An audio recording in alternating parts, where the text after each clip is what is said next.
This is the finale episode of Growing Fall Gold Raspberry from Cuttings. It's day 343. We had some growth late last year in 2018 after I had lost all of my foliage late summer, I believe, due to a horrid spider mite infestation. I bombed everything on my balcony with pyrethrin spray, and that seemed to get rid of almost 100% of the spider mites, although I did see some here and there later on. So you never get 100% of them. I think they do have eggs in the soil, and they can come from the landscaping in the local community.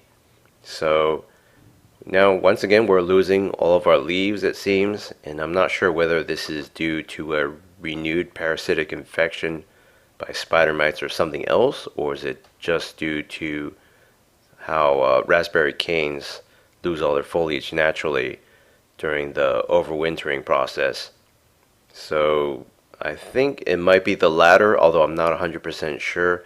It doesn't make sense as to why this plant would devote all of this energy to create new foliage at the end of the year only to lose it immediately after. We've had a very, very cold winter in 2019 in San Diego County, and as you can see, I'm doing a saturation watering with my showering can. It's dripping into the watering tray. So based on my experience, it seems like this pot of raspberry canes can't get enough water. Well, it can't be overwatered, I should say. So by day 384, everything withered away. So I do believe it's overwintering. There's a lot of moss on here. The growing mixture in here is not ideal.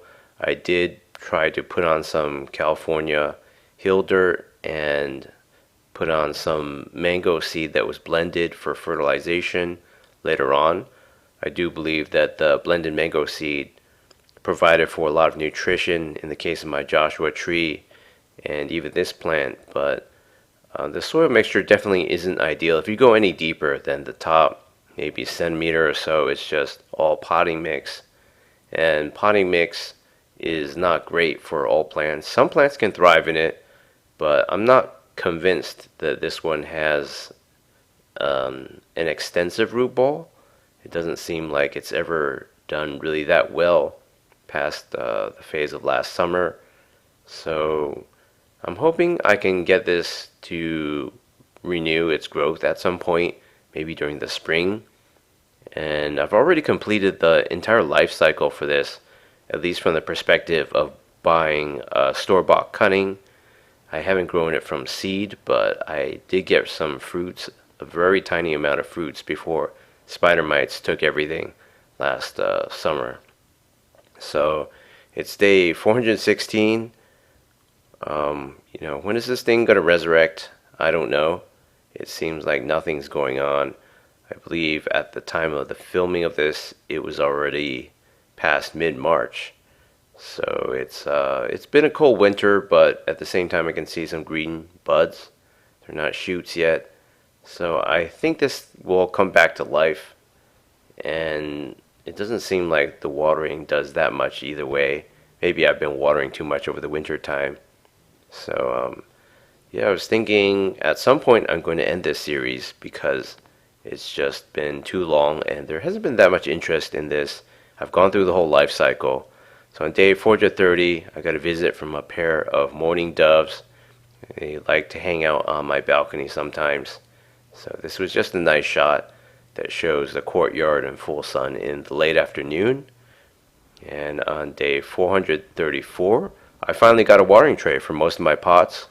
So in the past, I tended to make a big mess on this wooden table. As you can see, most of the finish has washed away from rain and repeated wiping and just beating from the elements. So as you can see, the plant is coming back. It does have foliage growth, but it's coming back really, really slowly. And, at one point I considered the soil in this pot to be very rich, but perhaps that's not the case anymore. Maybe it really is just the cold weather, but I think there's something off, and eventually we'll see what's going on underground at the end of this episode. So I'm curious to see whether there was an actual rhizome, as is described in the literature, or are they just, is the entire root system just underdeveloped? So it's day 453. It's late April 2019, and the foliage is starting to get bigger. It looks healthy enough, and I'm just going to get rid of all these little dead twigs and spines that are attached. So it's said that for raspberry canes, the old growth is actually its own worst enemy. It can provide too much shade and block new growth and foster the growth of mold and whatever. But as you can see, the soil ball has been wet all the time, so it's sort of moldy anyway. So it's day 477. Decided I'm going to do an imidacloprid treatment. Some of those leaves look a little yellowish. So I haven't used Miracle Grow or anything like that for a really long time. And I've watered enough into the watering tray. I've done saturation watering so that if there was too much chemical fertilizer in the past, it's all been washed down into that tray. It's not going to reabsorb back into the potting mix. So on day 487, it's the final day of this series, I decided to elucidate the root and rhizome structure underground, so to speak, and I knew this would be a big mess, so I got a fresh new garbage bag. So at first glance it appears there's not that much in the way of a complete root ball that fills up this entire soil mass. Just like I suspected, it's not very robust. The rate of growth is not very quick. So the potting mix has turned into sort of it's not a black mush. It seems like it's really rich, but at the same time it's not performing for this plant. So it seems like the root ball is somewhat incomplete. I'm not expecting to find a rhizome in there. It just seems like the roots did as well as they could inside of a small pot like this with a less than ideal growth medium.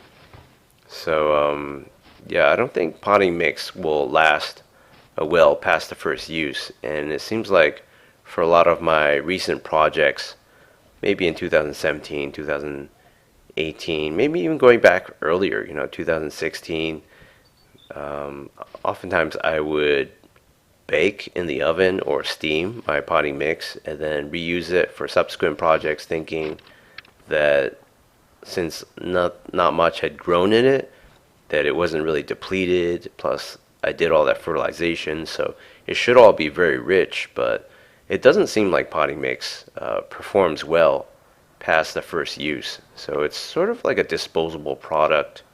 It's not intended to last for more than the first 6 or 9 months that most people will buy from the store and grow things within. And then after that, it just sort of becomes a toxic sludge that doesn't really do much for your plants. So in the future, I won't be really going with that anymore.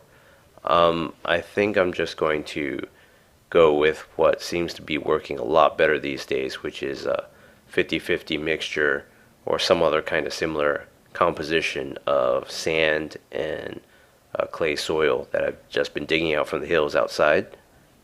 So as you can see, the original base of the cutting, the original stick, is right there.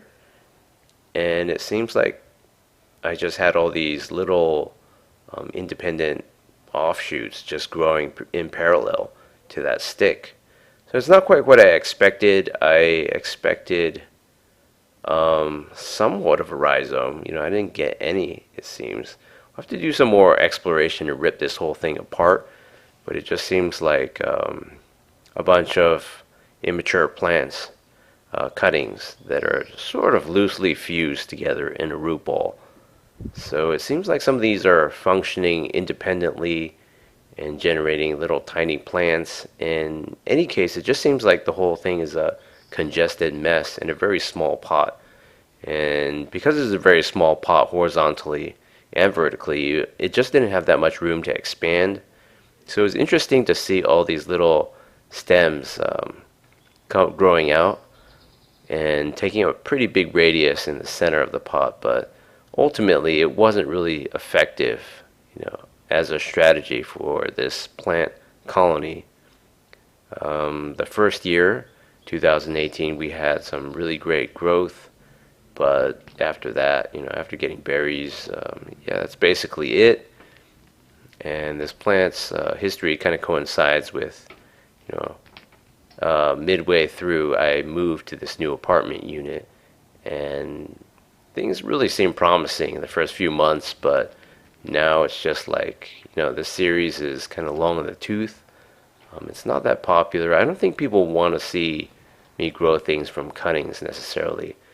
And they like fruit trees, but maybe I'm feeling if this was grown from seed, it would have been a lot more popular. That's what people want to see.